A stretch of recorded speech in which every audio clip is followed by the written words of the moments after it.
Hello guys, welcome to my channel The Twin Adventures. This is the first recipe in my channel.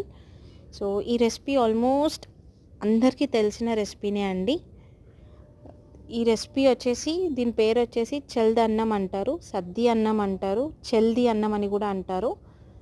ఎవరి వాళ్ళ ప్రాంతాన్ని బట్టి దీని పేరు అనేది పలుకుతుంటారు. సో ఈ రెసిపీ అనేది one of the best recipe.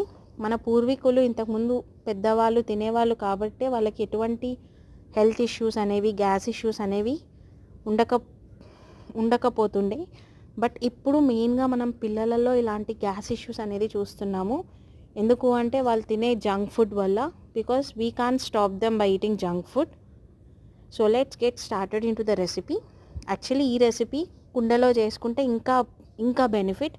But నా దగ్గర కుండ లేకపోయేసరికి I just made it in a bowl. So మనం కుక్డ్ రైస్ అనేది తీసుకోవాలి. ఇదర్ మిగిలిపోయిన అన్నం కూడా తీసుకోవచ్చు. కుక్డ్ రైస్ తీసుకొని ఆ రైస్లో గోరువెచ్చని పాలు అనేది యాడ్ చేసుకోవాలి. గోరువెచ్చని పాలు యాడ్ చేసుకున్న తర్వాత వాటర్ అనేది యాడ్ చేసుకోవాలి. ఆ వాటర్ అనేది ఈ రైస్ కంప్లీట్గా సోక్ అయ్యేంత వరకు, మునిగేంత వరకు వాటర్ అనేది యాడ్ చేసుకోవాలి.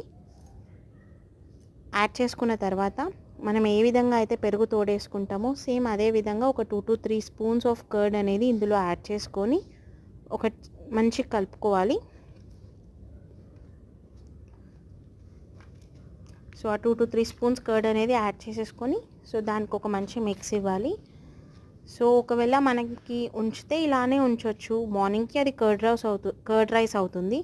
లేదు, సమ్ పీపుల్ ప్రిఫర్ ట్యాంగినెస్, కొంచెం ఫ్లేవర్స్ అనేది కావాలి అనుకుంటారు కాబట్టి సో వాళ్ళకి they can add onions or mirchi in it.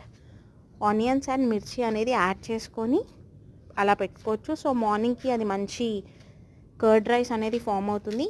So దాంట్లో లిటిల్ సాల్ట్ యాడ్ చేసుకొని we can eat either onions with onions and మిర్చి, లేదు అంటే అవన్నీ తీసేసి కూడా తినొచ్చు. సో ముఖ్యంగా ఇది మనం పిల్లల డైట్లో ఇంక్లూడ్ చేయాలి కంపల్సరీ. ఎవరైతే స్కూల్కి వెళ్ళే పిల్లలు ఉంటారు కదా, వాళ్ళకి మార్నింగ్ బ్రేక్ఫాస్ట్ టైంలో ఇది ఒక 2-3 స్పూన్స్ మనం తినడానికి ఇచ్చేసాము అంటే వాళ్ళకి ఎటువంటి గట్ ఇష్యూస్, గ్యాస్ ఇష్యూస్ అనేవి ఫామ్ అవ్వవు. So this is one of the best recipe which is a very natural recipe. Mainly పిల్లలలోనే కాదు, పెద్దవాళ్ళకి కూడా ఇది చాలా యూజ్ అవుతుంది రెసిపీ. ముఖ్యంగా గ్యాస్ అనేది రిలీజ్ అయిపోవడానికి, as it contains a very good bacteria. That's it. Thank you.